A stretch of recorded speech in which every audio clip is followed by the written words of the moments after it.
Late ka na ba sa flight mo? Pa, should I go there? No. Hindi pa. Not yet. Oh, doon ka na. Central security ka. No. So, English ko to. Ha? I'm gonna leave this here. Alin? I have to check in the bag. Okay. Right? Good. Eh, dahil nakapag-check-in na siya online, i-scan na lang niya dito yung kanyang passes. O, tinan mo, dito pa siya magkagaganda. Sigurado ka bang uuwi ka na? Oo.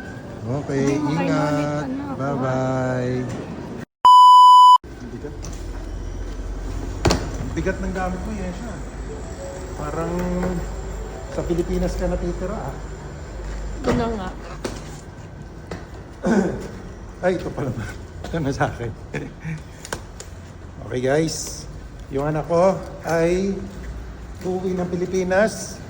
This is her first travel on her own. Ayun, nauna na siya. Ang lamig. It's -7 today, but it feels like -21. Na-scam na naman kami ng weather dito sa Canada.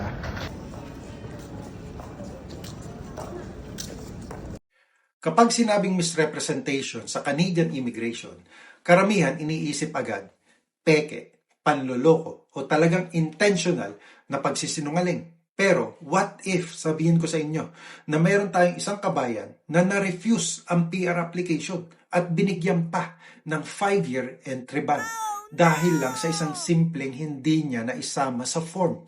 Walang fraud, walang kasinungalingan, isang maliit na omission lang. At oo, totoong federal court case ito. At kung nag-a-apply ka ng PR, dapat panoorin mo ito hanggang dulo.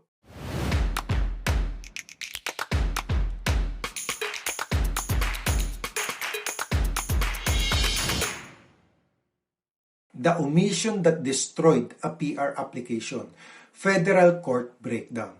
Ano ba talaga ang misrepresentation?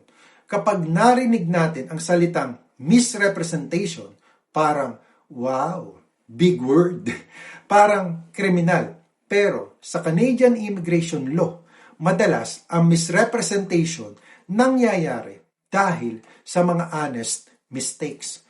Yung tipong may nalimutan ka lang, may hindi ka na isama, o hindi mo naintindihan ang tanong.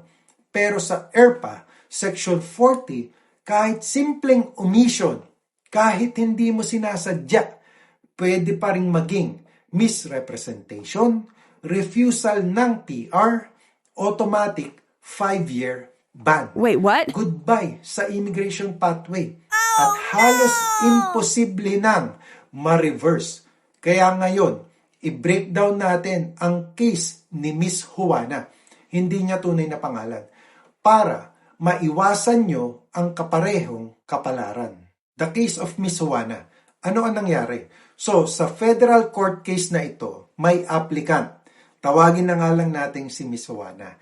Nag-apply siya for permanent residency under investor class. Doon sa form na nagtatanong kung naging member ka ba ng any organization, sinagot niya. Pero, syempre, IRCC did their usual routine checks.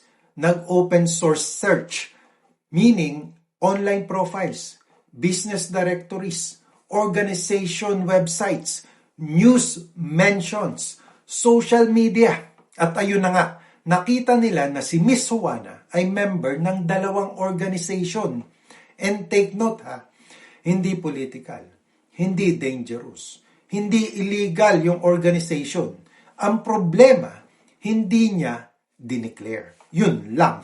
At dahil doon, ito ang nangyari. Misrepresentation. Refused ang PR. 5-year entry ban. Wala ng investor pathway. Even reconsideration failed.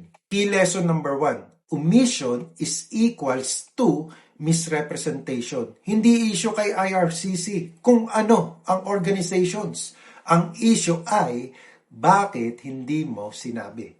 Sa PR forms, kahit anong akala ko hindi importante na type na info, pwede nang maging material na batayan ng misrepresentation. Kaya dapat i-share lahat ng memberships, i-share lahat ng affiliations, i-share lahat ng organizations na sinalihan mo. Kahit maliit, kahit tingin mo walang kwenta, ilagay mo pa rin. Professionals can't guess your history. Kailangan nila yung buong kwento, hindi yung edited version. Key lesson number 2, IRCC will find it anyway. Marami pa rin ang nag-iisip na, ay hindi naman malalaman ng IRCC ito. Maliit lang naman. Pero ang totoo, they check everything. IRCC uses yung open source tools to search online presence, business records, organization listings, media articles, professional profiles, social media. Kapag may nakita sila na hindi mo nilagay sa form, instant credibility issue yan. Key lesson number 3. Di ko naintindihan isn't an excuse. Ang defense ni Miss Juana, hindi daw niya naiintindihan ang tanong. Maling translation daw. Iba daw ang interpretation ng previous consultant. Pero, sabi ng Federal Court, misunderstanding is not an excuse. Translation error is not an excuse. New lawyer or consultant cannot fix past omissions. Kaya, importante, basahin na mabuti ang forms, magtanong kung hindi klaro, at ibigay lahat ng impormasyon ng honest at buo. Why misrepresentation is hard to fix? Pag na-flag ka na for misrepresentation, sobrang hirap na talagang baliktarin. Automatic ang 5-year ban. Rare na rare ang reconsideration. Judicial review, hindi sila nagre-retake ng evidence. H&C, hindi rin sila pwedeng gamitin pang override. Kaya sa PR applications, walang maliit na impormasyon. Lahat importante. So with this, ano ang role ng licensed immigration consultant kung mag-hire ka?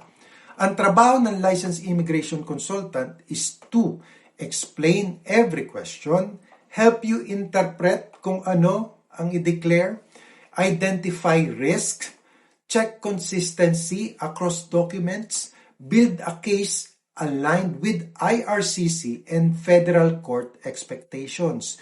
Pero meron hindi kayang gawin ang immigration consultant. Ito ay ang mga sumusunod. Hindi nila alam ang hindi nyo sinasabi.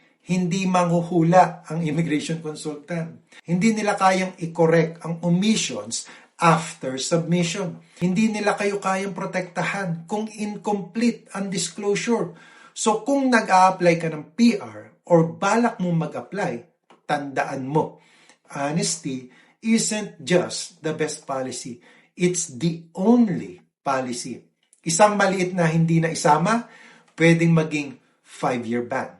That's it for me today, mga kababayan. I hope you like this video. If you do, please give it a thumbs up. And as always, more tips, informations, and guidance to come. I will see you, God willing, on my next video. Samahan nawa kayong parati ng Panginoon sa inyong pang-araw-araw na buhay. Magandang araw po sa inyong lahat.